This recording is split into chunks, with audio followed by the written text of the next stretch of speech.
வணக்கம் நண்பர்களே. AI artificial இன்டெலிஜென்ஸை குறித்து போன வீடியோ வெளியிட்டிருந்தேன்.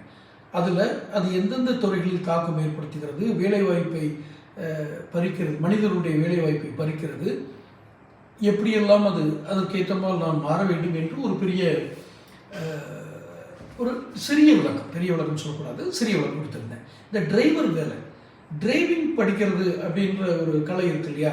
டிரைவிங் ஸ்கூலில் என்ன சொல்லி கொடுப்பாங்க, எப்படி நம்ம எந்தெந்த வேகத்தில் செல்லணும்னா என்னென்ன கியர் மாற்றணும், எப்படி சாலைகளில் கவனமாக இருக்கணும், திடீர்னு ஒரு வாகனம் முந்தி சென்றால் எப்படி நாம் சமாளிக்கணும், அல்லது நாம் முந்தி செல்வதென்றால் எப்படி சாலை விதிகளை கடைபிடித்து சாலை அந்த சிக்னல்னு சொல்கிறாங்க இல்லையா, அந்த சிக்னல்லாம் கடைபிடித்து எப்படி போகணும் அப்படிங்கிறதுல ஒரு விளக்கம் கொடுப்பாங்க. அது டிரைவிங் ஸ்கூலில் சொல்லிக் கொடுக்குறது. ஆனால் ஒரு ஓட்டுநர் ரோட்டில் சாலையில் போகும்பொழுது ஒரு பூனை குறுக்கிடுவதற்கும் ஒரு சிறு வயது பெண் குறுக்கே செல்வதற்கும் உள்ள வித்தியாசம் அறிந்து அதற்கு தகுந்த போல் பிரேக் போடணும் அல்லது ஆக்சிலேட்டர் அழுத்தணும், எதுன்னு செய்யணும். இதை டிரைவிங் ஸ்கூலில் சொல்லிக் கொடுக்க மாட்டாங்க. இங்கே ஆர்டிஃபிஷியல் இன்டெலிஜென்ஸ் என்ன பண்ணுது அப்படின்னா, ஆள் இல்லாத கார்களை டெஸ்லோ நிறுவனம் இப்போ அறிமுகப்படுத்தியிருக்கு. இப்போது ஒரு ஆரம்ப நிலையில் தான் இருக்குது. ஆள் இல்லாத கார், டிரைவர் இருக்க மாட்டாங்க, ஆட்டோமேட்டிக் கார். இதுவரை செல்லாத சாலையில் அந்த கார் இதுவரைக்கும் அந்த ரோட்லேயே போயிருக்காது.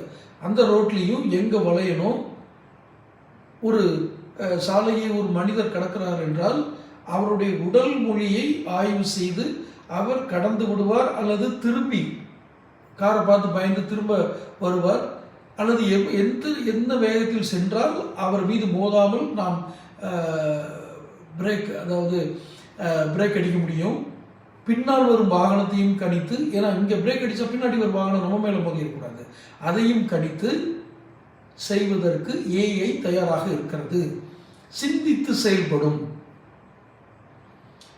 செயல்படுறது. இன்னொரு பெரிய ஆச்சரியம் என்ன இருக்குதுன்னா, ஒரு காரில் இருக்க ஏஐயும் செயற்கை நுண்ணறிவும் இன்னொரு கார் செயற்கை நுண்ணறிவும் தகவல் பரிமாற்றம் செய்யும். நான் லெஃப்டில் போகிறேன், இன்னும் கொஞ்சம் நேரத்தில் ரைட்டில் திரும்புவேன், அல்லது நான் வரும் வழியில் ஒரு விபத்து நடந்திருக்கிறது, கவனமாக இந்த வழியில் போங்க அப்படிங்கிற செய்தியை பரிமாறும் என்ற ஒரு தகவலும் வருகிறது. இது பாருங்கள் எவ்வளோ பெரிய ஒரு தொழில்நுட்பம் வளர்ந்த ஒரு செயற்கை நுண்ணறிவாக இருக்குன்னு. அப்போ டிரைவர் வேலையில் இது ஒரு பெரிய தாக்கத்தை ஏற்படுத்தும். ஆள் இல்லாத டிரைவர்கள் இல்லாத கார்கள் உருவாகும். இது ஆரம்ப நிலையில் இருக்கிறது. தொடர்ந்து இதை பற்றி ஆய்வுகள் நடந்து கொண்டிருக்கிறது. இந்த ஆய்வுகளுடைய வெற்றியில் டிரைவர் இல்லாத கார்கள் உருவாகும். அடுத்த வீடியோவில் சந்திப்போம்.